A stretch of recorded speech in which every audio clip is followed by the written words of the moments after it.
Good evening, my friends. Trails of destruction left by Israel's Night of Rage last night. It's happening again tonight.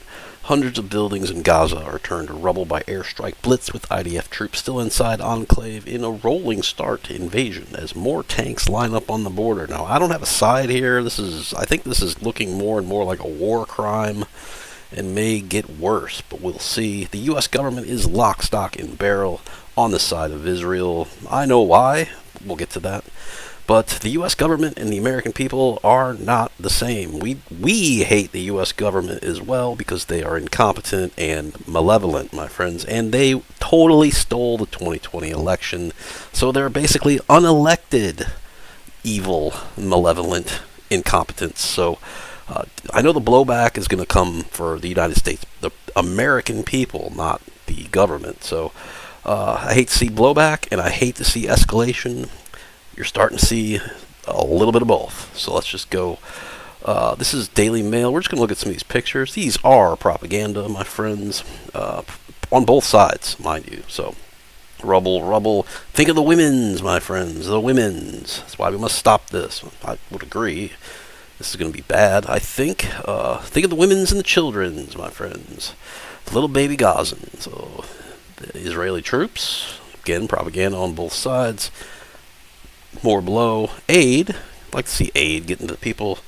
You don't want to see death and destruction, and we're seeing death and destruction, my friends. So why is there's a propaganda picture. Child with flower in rubble. Okay.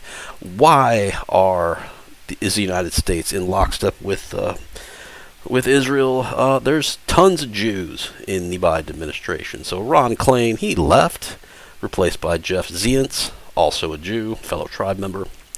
Your crazy wine aunt Yellen, Secretary of Treasury, she is in way over her head.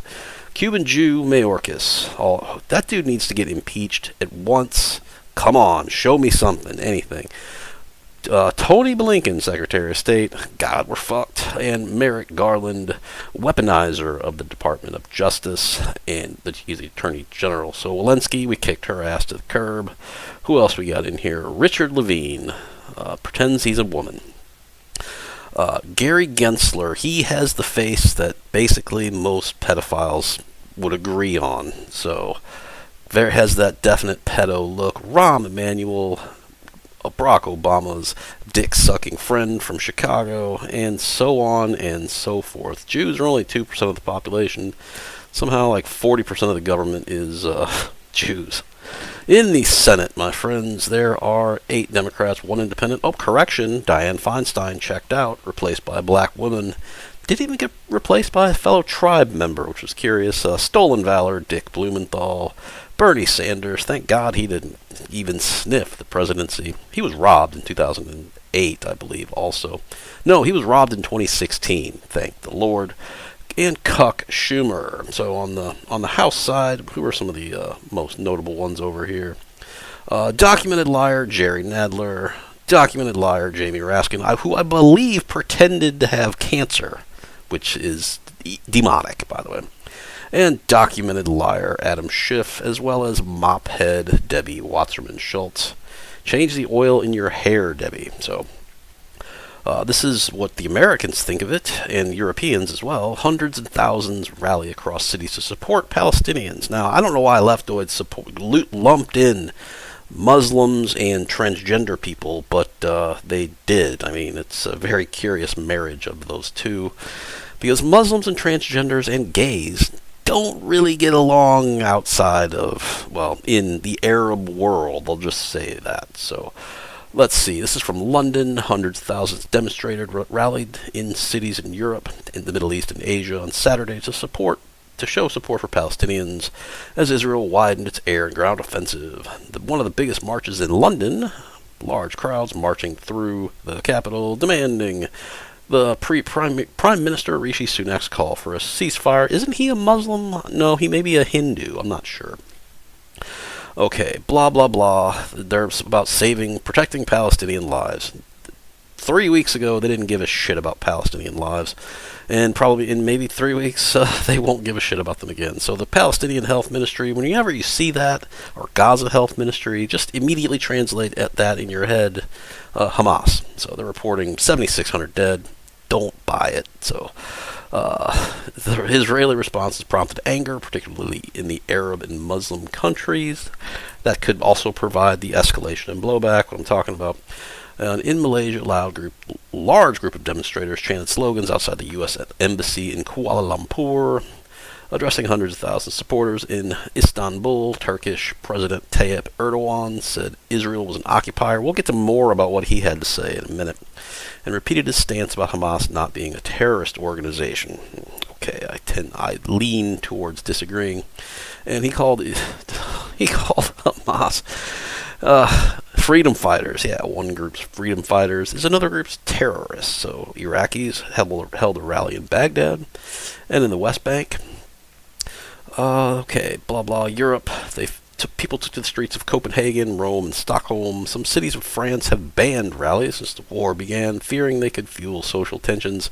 But despite a ban in Paris, a small rally took place on Saturday. Several hundred people also marched in the southern city of Marseille. Yeah. In New Zealand's capital, Wellington, thousands of people holding Palestinian flags and placards reading Free Palestine marched to the Parliament House. Okay. They were mostly peaceful. There were a couple of arrests here and there. So, Erdogan threatens to declare war on Israel and send the military to Gaza in a chilling warning, and that's a major escalation because Turkey is in NATO for some reason. And, okay, so he framed Hamas as freedom fighters, of course, and he suggested the assaults on Gaza constituted a massacre, and Turkey can come at any night unexpectedly. It's an awkward English translation there. And the Turkish crowd, the pro-Palestinian crowds, responded with Turkish military to Gaza. So, according to the site, Erdogan also said, from now on, we will continue our path with the motto that we may suddenly knock on your door one night. And also in the same speech, Erdogan accused Israel of carrying out war crimes in Gaza and compared the country's actions to the Nazi genocide against the Jews.